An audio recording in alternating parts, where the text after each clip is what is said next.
I am Amanda, 28 years old, and a dedicated nurse who moved back home after catching my boyfriend cheating.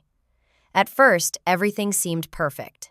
I paid fair rent, helped around the house, and was saving for my own place. Then my brother Ethan and his wife Brielle moved in temporarily after he lost another job. I never imagined my parents would call me for a serious talk about money. But when they told me they were tripling my rent while letting my unemployed brother and his pregnant blogger wife live for free, something inside me broke. If you have ever had family take advantage of your kindness, give this video a like and subscribe. Trust me, the way my parents justified tripling my rent while letting my brother live for free will make your blood boil. Let me know in the comments where you are watching from and stick around to see how I handled this impossible situation. Before this mess began, I was proud of the life I had built. For 5 years, I worked as a registered nurse at County General Hospital. The hours were long, the work was challenging, but I loved making a difference in my patients' lives. Nursing had always been my calling since I was a teenager volunteering at a local clinic. I had graduated with honors, passed my boards on the first try, and worked my way up to a respected position in the emergency department. My personal life, however, took an unexpected turn about 8 months ago. After 3 years together, I discovered my boyfriend Ryan had been cheating with a coworker. I found out in the most cliched way possible, walking in on them together when I came home early from a night shift. The betrayal hit me hard, especially since we had been discussing marriage. Suddenly, the apartment we shared held too many painful memories. "You should move back home for a while," my mother suggested during one of our weekly coffee dates shortly after the breakup. "It would give you time to heal and save for your own place." At 28, moving back with my parents was not my ideal scenario, but it made financial sense. Rental prices in our area had skyrocketed, and living alone would eat away at the savings I had been building. Plus, my parents' house was only 15 minutes from the hospital, making my commute easier. "We would love to have you back," my father had assured me. "The house feels too big with just us two anyway." We agreed that I would pay $600 in rent monthly, plus help with utilities. This was significantly less than market rate, but still a fair contribution to the household. I also took on yard work and minor home repairs my aging father found increasingly difficult. The arrangement benefited everyone. For the first 4 months, everything was perfect. I settled into my old bedroom, which my parents had thankfully not converted into a craft room or home gym. I enjoyed my mother's cooking on my days off and had heart-to-heart talks with my father while helping him maintain his beloved garden. The arrangement gave me space to heal from my breakup while rebuilding my savings account. Then came the call about my brother Ethan. Ethan is 2 years younger than me but could not be more different. While I had always been the responsible, studious type, Ethan was charming but chronically unreliable. He had bounced between jobs since dropping out of college in his sophomore year, always with grand plans that somehow never materialized. Our parents had bailed him out countless times, from paying off credit card debt to covering his rent when he just needed a little help this month. "Your brother has hit a rough patch," my mother explained one evening over dinner. "He lost his job at the tech startup." This was not surprising. Ethan rarely kept a position longer than 6 months. "What happened this time?" I asked, trying to keep the judgment from my voice. "The company downsized," my father explained, though his tone suggested even he might not fully believe this. It was not his fault. It was then they dropped the bomb. Ethan and his wife Brielle would be moving in just until they get back on their feet. Brielle was a recent addition to our family. They had met at a coffee shop where she was working while trying to launch her lifestyle blog. They dated for 6 months before eloping to Las Vegas, a decision that shocked everyone, but somehow perfectly exemplified my brother's impulsive nature. Brielle styled herself as a lifestyle influencer, but had yet to gain significant traction online. From what I gathered, her blog, Brielle's Beautiful Life, featured fashion advice, home decor tips, and wellness routines, all written by someone who could barely afford the lifestyle she promoted. "They just need some time to regroup," my mother said, reaching across the table to squeeze my hand. "Ethan has some promising leads, and Brielle's blog is gaining followers every day." I nodded, wanting to be supportive despite my misgivings. After all, family helps, family right. And it was my parents' house, their decision. I figured we could all coexist peacefully for the few months it would take Ethan to find another job. If only I had known how wrong I was. The trouble began the day Ethan and Brielle moved in. Rather than taking the smaller guest room as I had expected, they claimed the master guest suite with the attached bathroom. My parents did not object despite having previously used that room for visiting grandparents and longtime friends. They need the space for all their things, my mother explained when I raised an eyebrow at the arrangement. What was even more surprising was their annexation of the second guest room as well. Brielle needs a dedicated space for her content creation, Ethan announced, as he set up ring lights and a backdrop in what had been a perfectly functional spare bedroom. This will be her studio. Again, my parents did not protest. In fact, they seemed impressed by the professional setup, even though it effectively rendered 2 rooms in their house unusable for anyone else. Within days, a pattern emerged. While I continued working full shifts at the hospital, often picking up overtime, Ethan spent his days job hunting, which seemed to involve a lot of video games and long phone calls with friends. Brielle fluttered around the house taking selfies and staging elaborate photo shoots of ordinary activities like drinking coffee or reading a book. Neither contributed much to the household chores. "Have you seen the bathroom?" I asked my mother one evening after finding makeup smeared on the counter and wet towels piled on the floor. "It is a disaster." "Brielle has been busy with her content calendar," my mother replied. "We have to be understanding." The preferential treatment became increasingly obvious. My mother began preparing Brielle's favorite meals despite my shellfish allergy making those dinners inedible for me. My father, who had always been strict about conserving electricity, said nothing when Brielle left lights and equipment running all day for her optimal filming conditions. Then came the pregnancy announcement. "We are having a baby," Brielle squealed one Sunday dinner, holding up a tiny pair of booties she had clearly purchased for this moment. "You are going to be grandparents." My parents were ecstatic, immediately launching into discussions of nursery colors and baby names. No one mentioned the elephant in the room. Ethan was still unemployed. Brielle made virtually no income from her blog, and they were living rent-free in my parents' house. "This is wonderful news," my father said, tears in his eyes. "Nothing matters more than family." I bit my tongue and offered congratulations, but privately worried about the implications. Would their temporary stay now extend indefinitely? As the weeks passed, my concerns proved justified. Ethan's job search became even less vigorous. When I asked about his progress one evening, he shrugged. "The job market is tough right now," he said. "Besides, Brielle needs me around to help with her content. Did you know her last Instagram post got over 200 likes? She is really building momentum." 200 likes did not pay bills, but I kept that thought to myself. Meanwhile, the household dynamic continued to shift. After returning from a particularly exhausting night shift, I was confronted by my mother. "Sweetie, could you try to be a bit quieter when you come home in the mornings?" Brielle says the noise disrupts her sleep, which is not good for the baby. I was stunned. I had always been conscientious about keeping quiet when arriving home at 6:30 in the morning, removing my shoes at the door and gently closing cabinets as I prepared a quick breakfast. "I am already being as quiet as possible," I said. "I work night shifts. I cannot just not come home." "We know, dear," my mother soothed, "but pregnant women need their rest. Maybe you could prepare your lunch the night before." The microwave beeping wakes her up. The requests continued. Could I do my laundry on weekends instead of weekday afternoons when Brielle filmed her content? Would I mind parking on the street so Brielle did not have to walk as far from the driveway? Could I help clean the studio because Brielle should not be exposed to cleaning products during pregnancy? Somehow I found myself doing the majority of household chores. I cleaned bathrooms, mowed the lawn, took out garbage, and ran errands, all while working 40-plus hours weekly at the hospital. Ethan and Brielle contributed nothing beyond occasionally loading the dishwasher, which they considered a significant contribution worthy of praise. "Did you see Ethan helped with the dishes?" my mother would say, as if he deserved a medal for this basic task. I also could not help but notice Brielle's shopping habits. Despite their supposed financial hardship packages, arrived daily everything from expensive maternity clothes to high-end makeup and camera equipment. When I mentioned this to my parents, they brushed off my concerns. "They are investing in her career," my father explained.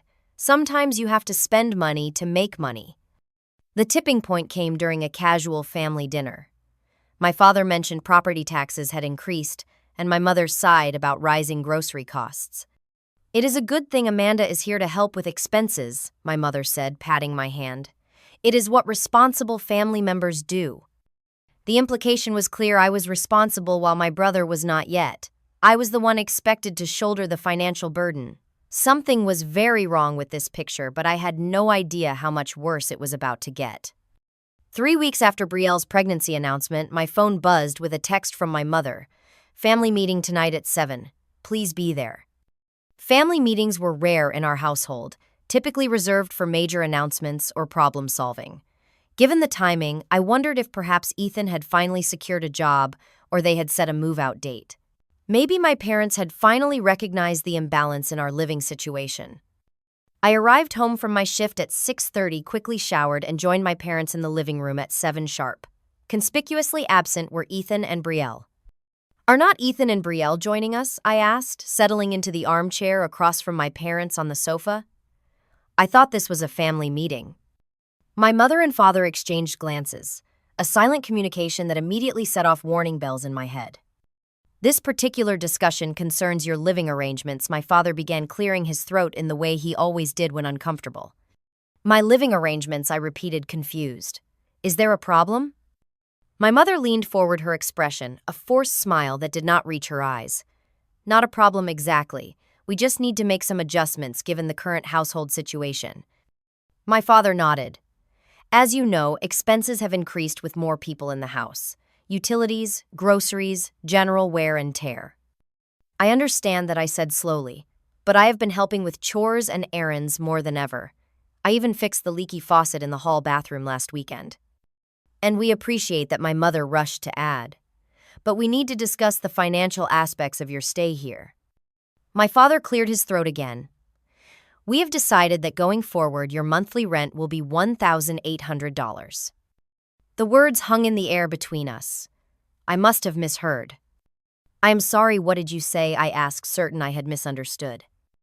$1,800, my father repeated firmly, "starting next month." The shock rendered me momentarily speechless. They wanted to triple my rent from $600 to $1,800 for a bedroom in a house I helped maintain. "That is more than I would pay for my own apartment," I finally managed to say, my voice barely above a whisper. "Well, housing prices have increased significantly," my mother replied, not meeting my eyes. "We did some research on comparable rentals in the area." My mind raced.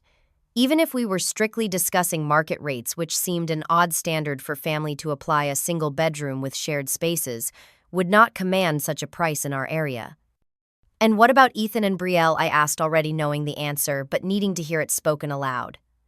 "Will their rent also be increasing?" My parents exchanged another glance. "Their situation is different," my father said carefully. "They are preparing for a baby and getting Brielle's business off the ground." "So they will continue to live here for free," I clarified, "occupying 2 bedrooms while contributing minimal help around the house. Meanwhile, I will pay triple rent for 1 bedroom while working full-time and handling most household responsibilities." Put so bluntly, even my parents looked uncomfortable with the arrangement. "It is not that simple, Amanda," my mother said. "They are starting a family. They need our support right now." "And I do not," I asked, hurt blooming in my chest. "I moved home after a difficult breakup, have been a respectful housemate, and contributed both financially and practically to this household." "That is different," my father insisted. "You are established in your career. You have savings." "Savings I have worked hard for," I countered. "Savings I have been building to get my own place." "This is about family responsibility," my mother said, her tone sharpening. "Sometimes we need to make sacrifices for each other." "But why am I the only one being asked to sacrifice?" I questioned, my voice rising, despite my efforts to remain calm. "Why not ask Ethan to get a job? Any job, even part-time. Why not suggest Brielle look for actual paying work instead of pouring money into a blog that generates no income?" My father's face hardened. "Your brother is going through a difficult time. The job market is challenging, and with a baby on the way, they need stability." "At my expense," I said. "It was not a question." "This is you helping your family," my father exclaimed, his voice rising in a rare display of anger. Sometimes being the responsible one means stepping up when others cannot. Those words. This is you helping your family struck me like a physical blow. The unfairness of it all crystallized in that moment. I was not being asked to help the family. I was being exploited because I was responsible while my brother's irresponsibility was rewarded. You have a stable job and good income, my mother added, as if this justified everything. You can afford this adjustment, and it would make such a difference for all of us. I looked at my parents, truly looked at them, and for the first time saw not the loving guardians of my childhood, but two people who had always enabled my brother at my expense. How many times had I given up opportunities or desires because Ethan needed it more? How often had my achievements been overshadowed by concern for my brother's latest crisis? I need some time to think about this, I said, finally standing up. My legs felt unsteady beneath me. We need an answer soon, my father called as I headed toward my room. Rent is due on the 1st. I closed my bedroom door behind me and sat on the edge of my bed, tears streaming down my face. The home that had once been my sanctuary now felt like a trap, and the people I trusted most had just revealed they valued my contribution only in dollars and cents, not in love or respect. Something would have to change, and soon. That night, sleep evaded me. I tossed and turned, replaying the conversation with my parents over and over. Had I misunderstood something fundamental about our arrangement? Was I being selfish for feeling betrayed? The questions churned in my mind, preventing rest, despite my exhaustion from a 12-hour hospital shift. The next morning, I called my best friend Rachel during my drive to work. They did what she exclaimed after I explained the situation. Triple your rent while your brother lives there for free. That is insane, Amanda. Hearing someone else's shock validated my own feelings. I was not overreacting. Maybe I should just move out, I said half to myself. Honestly, that might be your best option, Rachel agreed. For $1,800, you could have a nice place all to yourself without the family drama. But they are my parents, I countered the ingrained loyalty, still strong despite everything. And with Ethan and Brielle expecting a baby. Listen to me, Rachel said firmly. You are not responsible for your brother's choices. He chose to quit college. He chose to job hop. He chose to get married and have a baby without financial stability. None of that is on you. Her words struck a chord. Throughout our lives, I had been cast as the responsible sibling, the one who could handle things while Ethan was the one who needed help and protection. This dynamic had followed us into adulthood, and I had accepted it without question. Over the next few days, I tried reasoning with my parents individually, hoping one-on-one conversations might yield different results. Mom, can we talk about the rent situation? I asked, catching her alone in the kitchen one afternoon before my shift. I know it seems like a big increase, she began, not looking up from the vegetables she was chopping, but your father and I have given this a lot of thought. It is more than a big increase, I pointed out. It is triple what I have been paying, and I cannot help but feel it is unfair when Ethan and Brielle contribute nothing. My mother sighed, finally meeting my gaze. Life is not always fair, Amanda. Your brother struggles in ways you do not. He always has. Because you and Dad have always swooped in to save him, I said, the realization crystallizing as I spoke. You have never held him accountable. That is not true, she protested, but her eyes shifted away. Ethan just needs more support, and now with the baby coming. The conversation with my father went no better. Dad, I want to understand why you think tripling my rent is reasonable, I said, finding him alone in the garage, tinkering with his old radio set. We are not asking anything unreasonable, he replied, not looking up from his work. You make good money as a nurse. Ethan is between jobs. He has been between jobs for most of his adult life, I pointed out. When does it stop being your responsibility to support him? My father's expression hardened. We do not turn our backs on family when they need help. I thought you understood that. I do understand helping family, I countered. I have been helping all along, paying rent, doing chores, running errands. But there is a difference between helping and being taken advantage of. The conversation ended at an impasse, with my father returning to his radio and me leaving the garage with a heavy heart. Meanwhile, small incidents around the house continued to reinforce my growing sense that something needed to change. I discovered Brielle had been using my expensive skincare products without permission, leaving nearly empty bottles in my bathroom cabinet. When confronted, she shrugged it off. I just wanted to try them for a skincare video, she explained. My followers are always asking about my routine. Those products cost me over $50 each, I said, frustration evident in my voice. Well, I can mention your name in the video if you want, she offered, as if this were a generous concession. Another evening, I overheard Ethan and Brielle talking in their room as I passed by in the hallway. Your sister seems stressed lately, Brielle was saying. She is always stressed, Ethan replied with a laugh. Miss Responsible cannot handle anything less than perfection. At least she is paying rent, Brielle giggled.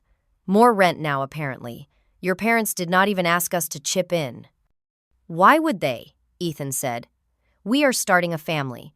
Besides, Amanda can afford it with all that overtime she works. Their casual dismissal of my situation stung deeply. They knew about the rent increase and found it amusing rather than concerning. That night, I sat at my computer and began researching apartments in earnest. For less than $1,800, I could rent a one-bedroom apartment closer to the hospital with amenities like a fitness center and in-unit laundry. I made a spreadsheet comparing costs, including utilities, internet, and commuting expenses, confirming what I already suspected living on my own would be financially preferable to the new arrangement my parents proposed. The next day at work, I confided in Maria, one of the senior nurses who had become a mentor to me. Your parents are treating you like an ATM, not a daughter, she said bluntly during our lunch break. You deserve better than that. But walking away feels like I am abandoning them, I admitted. Maria shook her head. You are not abandoning anyone. You are refusing to be exploited. There is a big difference. Her perspective helped strengthen my resolve, but the final breaking point came 3 days later. I had worked a grueling overnight shift dealing with a major car accident, arriving home at 7 a.m, exhausted and emotionally drained. All I wanted was a shower and sleep. As I quietly prepared a quick breakfast, Brielle appeared in the kitchen doorway in a silk robe, her face twisted in annoyance. Do you have to make so much noise? She demanded. I have a content shoot scheduled for 9 and I need my beauty rest. I stared at her, taking in her perfectly styled hair that suggested she had been awake and preparing for some time. I just finished a 12-hour shift, saving lives, I said evenly. I am making myself toast before I sleep. Well, your schedule is really disruptive to my content creation, she complained. Maybe you should consider a day shift position or finding somewhere else to live if you cannot be more considerate. Something snapped inside me at that moment. The decision I had been wrestling with suddenly became crystal clear. If my own home could not accommodate my basic needs after caring for others all night, perhaps it was no longer my home at all. You know what, Brielle? You are absolutely right, I said calmly. I should find somewhere else to live. Her expression shifted from annoyance to confusion, clearly not expecting this response. I was just saying you should be quieter, she backpedaled. No, you have made an excellent point, I continued. This living arrangement is not working for any of us. Thank you for the clarity. I left her standing in the kitchen, confusion written across her face, and went to my room. There, I made the call to the apartment complex I had researched and scheduled a viewing for that afternoon. It was time to take control of my own life again. The apartment was perfect. Located just 10 minutes from the hospital, it featured a spacious bedroom, modern kitchen, and a small balcony overlooking a community garden. The building included secured entry, covered parking, and even a small fitness center, all for $1,600 monthly, utilities included. It is available now if you want it, the property manager, Sharon, told me as we concluded the tour. We just finished renovations last week. I will take it, I said without hesitation. I signed the lease that afternoon, putting down the security deposit and first month's rent from my savings. The apartment would be mine in 3 days when the final inspection was complete. Now came the tricky part, moving out without creating a family showdown. I decided not to tell my parents or Ethan about my plans until after I had moved. This was not an easy decision, but our recent interactions had convinced me that announcing my intentions would only lead to guilt trips, arguments, and possibly attempts to prevent me from leaving. I needed a clean break to establish my independence. That evening, I texted Rachel I got an apartment. Need help moving this weekend. Her reply was immediate. Finally, yes, absolutely. Secret operation or full family drama? Secret operation, I responded. I will tell them after. With Rachel's help, I devised a plan. I would gradually move smaller items during my shifts, leaving for work early with bags of clothes and personal belongings that would not be missed immediately. For larger items, we would move everything on Saturday when my parents, Ethan and Brielle, would be attending a baby shower hosted by Brielle's aunt. Over the next 3 days, I methodically sorted through my possessions. Years of living minimally meant I did not have excessive stuff, but I was surprised by how much I had accumulated. I donated clothes. I no longer wore digitized old photographs and documents, and packed my most important belongings into suitcases and bins that I stored in the trunk of my car or took directly to the new apartment after receiving the keys. "Are you cleaning out your closet?" my mother asked on Thursday evening, noticing the donation bags in my room. "Just spring cleaning," I replied casually. "The hospital is having a donation drive." She nodded approvingly, unaware of my true intentions. Saturday arrived, and with it, the final phase of my plan. My parents left for the baby shower at 11, with Ethan and Brielle following in their own car. The house would be empty until at least 4, giving Rachel and me plenty of time. "I still cannot believe you are doing this," Rachel said as she helped load my bed frame into her SUV. "It is like a jailbreak, but with furniture." I know I admitted feeling a mixture of excitement and guilt. Part of me feels terrible for not telling them. After what they did, Rachel raised an eyebrow. "Tripling your rent while Prince Ethan lives for free." They lost the right to advance notice. We worked efficiently, making 3 trips between the house and my new apartment. By 3:30, my room was empty except for the furniture that had been there before I moved in. The space looked strangely impersonal now, as if I had never lived there at all. I stood in the doorway, memories washing over me. This room had been my childhood sanctuary, the place where I had studied for nursing exams, cried over breakups, and dreamed about my future. Now I was leaving it behind, not in the triumphant way I had once imagined, but in secrecy and hurt. "You okay?" Rachel asked softly, placing a hand on my shoulder. "Yeah," I nodded, wiping away an unexpected tear. "Just saying goodbye." "You are doing the right thing," she assured me. "They gave you no choice." I took one last look around the house, making sure everything was clean and orderly. Then I sat at the kitchen table and wrote a note, pouring my heart onto the page. "Mom and Dad, by the time you read this, I will have moved into my own apartment. I want you to know this was not an easy decision, but after our conversation about tripling my rent, I realized this living arrangement is no longer beneficial for any of us. I understand you want to support Ethan and Brielle as they prepare for their baby, but asking me to bear the financial burden while they contribute, nothing is unfair and hurtful. I have always tried to be responsible and supportive, but I cannot sacrifice my own financial future and self-respect in the process. I love you both very much, and this does not change that. I hope with some space and time we can rebuild our relationship on more equal footing. I am not sharing my new address right now because I need some time to establish boundaries, but I will call soon. Good luck with everything. Love, Amanda." I placed the note on the kitchen table along with my house keys. It felt both terrifying and liberating to set these boundaries with my family for the first time in my life. After one final glance around the home that had shaped so much of who I was, I walked out the door toward my new beginning. My first night in the new apartment was surreal. The space felt simultaneously too empty and too full, each item I unpacked a reminder of my decision. The silence was the most striking difference. No footsteps overhead, no voices from other rooms, just the occasional distant sound of a neighbor's door closing. I ordered pizza, set up my television, and made my bed with brand new sheets, small acts of domesticity that helped make this strange place feel more like mine. Despite the emotional turbulence of the day, I slept soundly for the first time in weeks, free from the tension that had permeated my parents' home. The calm did not last long. I awoke Sunday morning to a barrage of notifications on my phone, which I had turned to silent overnight. 23 missed calls and 40-plus text messages from my parents and Ethan. I scrolled through them, watching the progression from confusion to concern to anger. "Mom, 4:37 p.m. Amanda, where are you? Where is your stuff, Dad? 4:45 p.m. Just saw your note. Call us immediately. Mom, 5:12 p.m. Please let us know you are safe. We are worried. Ethan, 5:30 p.m.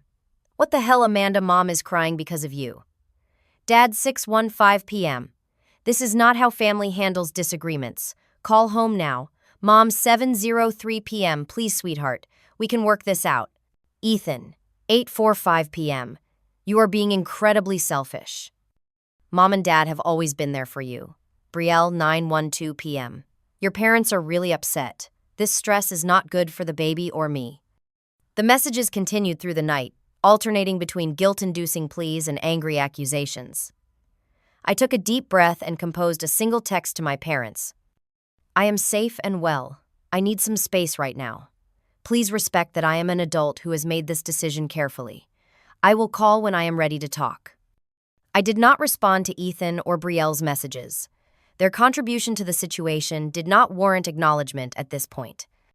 My phone rang almost immediately after I sent the text. My mother's name flashed on the screen. After a moment's hesitation, I declined the call and put my phone on silent again. This was exactly why I had not told them in advance, I realized. They would have tried to emotionally manipulate me into staying. Later that day, I noticed Brielle had posted on her Instagram. Curious. I checked her profile to find a perfectly staged photo of her cradling her barely visible baby bump with a lengthy caption about toxic family dynamics and choosing peace for my child. She did not name me directly, but the timing and content made it clear who she was referring to. The performative victimhood was so transparent it almost made me laugh. Over the next few days, I established a new routine. I unpacked my belongings, familiarized myself with my neighborhood, and enjoyed the freedom of creating a space that was entirely mine. At work, I adjusted my contact information in the hospital system, ensuring my parents could not get my new address through my employer. A week after moving out, I finally responded to my parents, but only via email rather than phone or in person. I needed the emotional distance of written communication to maintain my boundaries. I am doing well in my new place, I wrote. I hope you can understand that I needed to make this change for my own well-being. I am not cutting you out of my life, but I do need time and space to process everything that happened. I would appreciate if you would not try to get my address from friends or coworkers. I will share it when I am ready. My father responded almost immediately. What you did was immature and hurtful.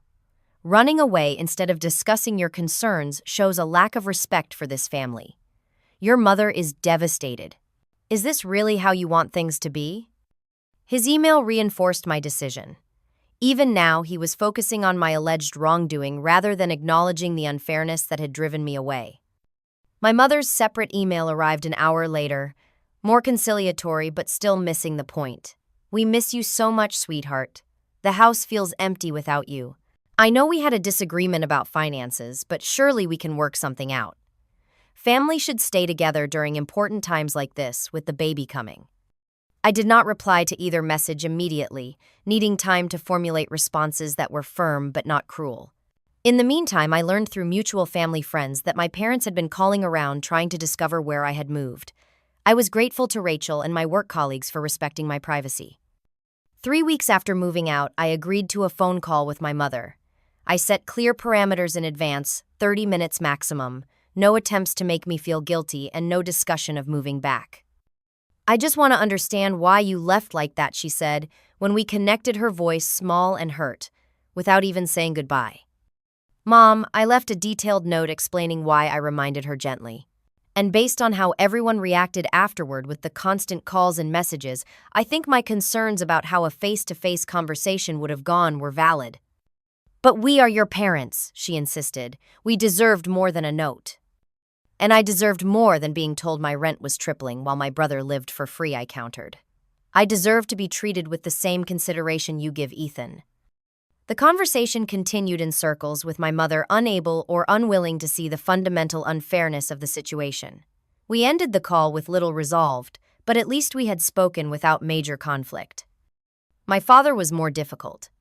When I finally spoke with him a week later, his initial anger had cooled into a grudging acknowledgement that perhaps the rent increase had been excessive.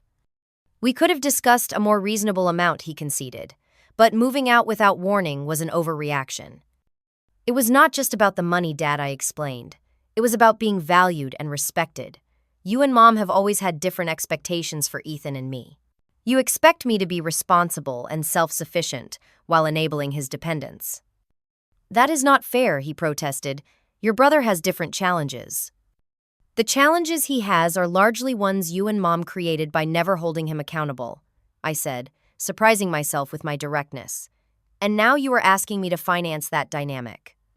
We left the conversation at an impasse, but at least the lines of communication had reopened.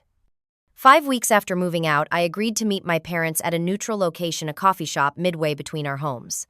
The meeting was tense but civil. My mother hugged me tightly, my father more awkwardly. We made small talk about my job in their garden, carefully avoiding the elephant in the room until halfway through our coffee. "We want you to come to dinner next Sunday," my mother finally said. "Ethan and Brielle will be there. We need to be a family again."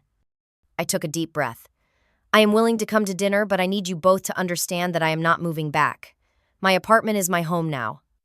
They exchanged glances, clearly having hoped for a different response. And I think we all need to acknowledge what happened and why I continued. I cannot just pretend everything is fine when the underlying issues have not been addressed. "What do you want from us?" my father asked, an edge to his voice. "An apology for asking you to help support the family." "I want acknowledgement that what you asked was unfair," I said simply. "And I want to know that you value me as much as you value Ethan, not just for what I can provide financially or practically." The conversation that followed was difficult, but necessary.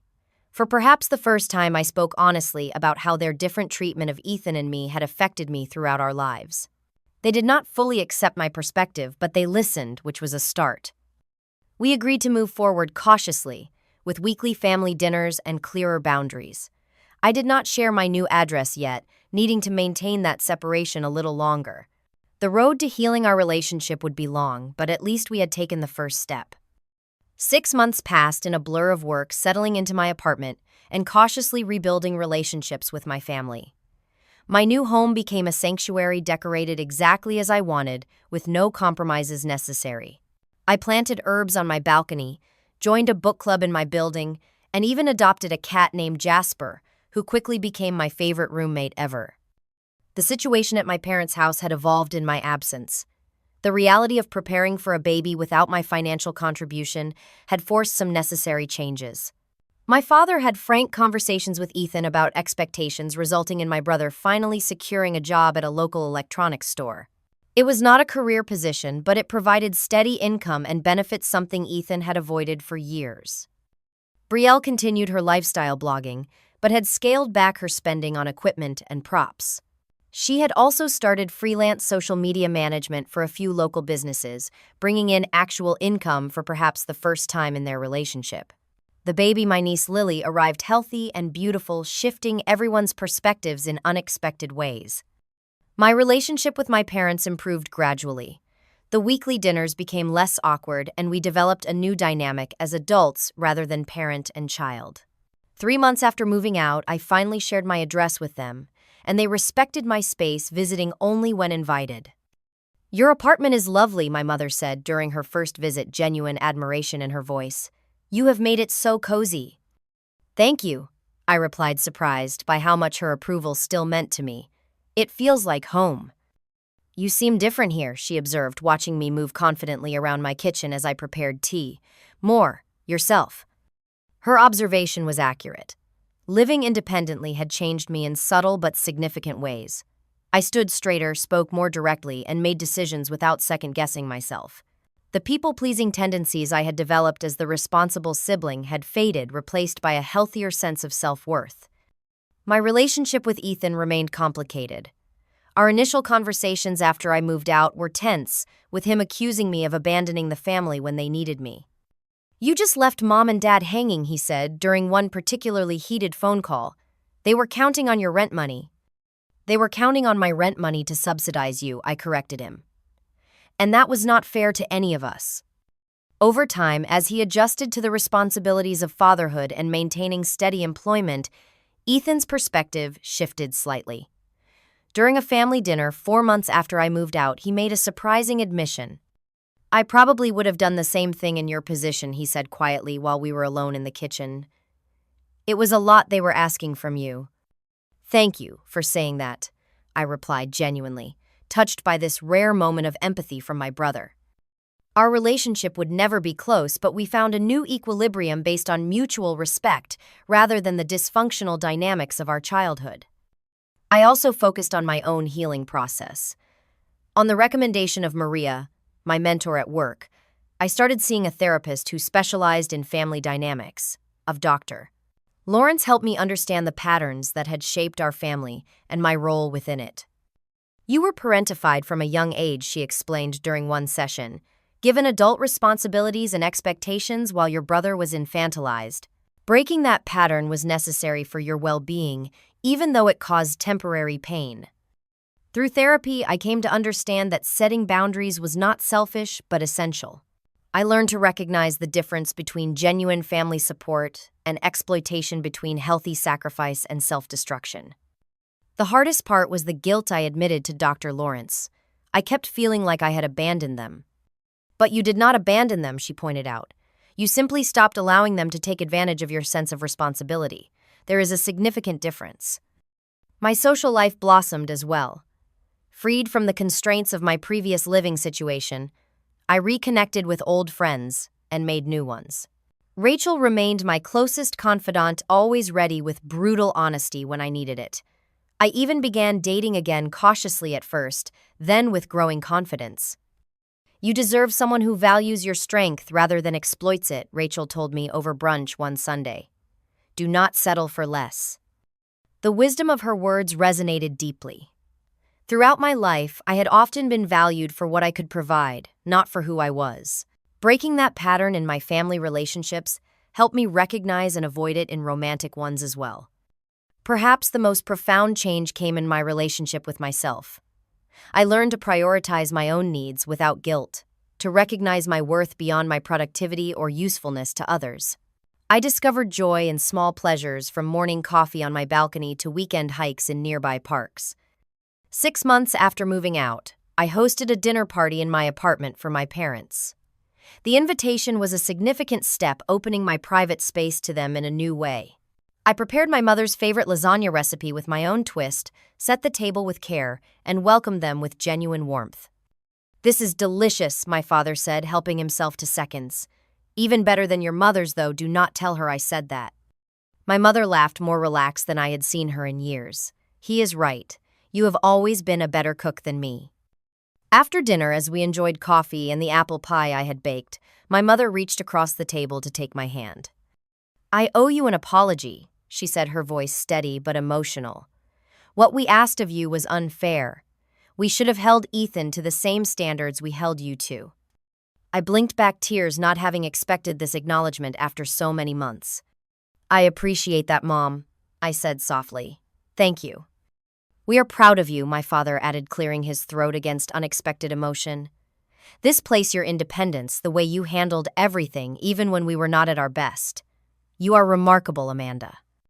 Their words healed something deep within me, a wound I had carried for longer than I realized. The validation was not about the specific situation with the rent increase, but about truly seeing me, perhaps for the first time. As they prepared to leave that evening, my mother hugged me tightly. I hope you know you will always be welcome at home, she said. But I understand now why this needed to be your home. Thank you, I replied, returning her embrace. That means everything. In the months that followed, our family found a new balance. My parents began holding Ethan and Brielle accountable in ways they never had before, requiring them to contribute to household expenses now that both had income. My niece Lily became a bridge between us all, her innocent presence, reminding us of what truly mattered. The journey taught me that true family support is mutual and respectful, never exploitative. It showed me that sometimes the most loving thing we can do for others is to stop enabling harmful patterns, even when that feels like abandonment in the moment. Most importantly, it taught me that my worth is inherent, not determined by my usefulness or productivity. Today, standing in my own kitchen, preparing for another day at the hospital where I now lead a team of nurses, I feel grateful for the difficult decision I made. By choosing myself, I ultimately helped my entire family grow into healthier relationships. Have you ever had to make a difficult choice between supporting family and protecting your own well-being? I would love to hear your stories in the comments below. If this story resonated with you, please give it a like and subscribe to hear more journeys of finding strength through difficult family situations. Share this with someone who might need to know they are not alone in setting healthy boundaries with loved ones. Thank you for listening, and remember, sometimes the hardest choices lead to the most beautiful beginnings.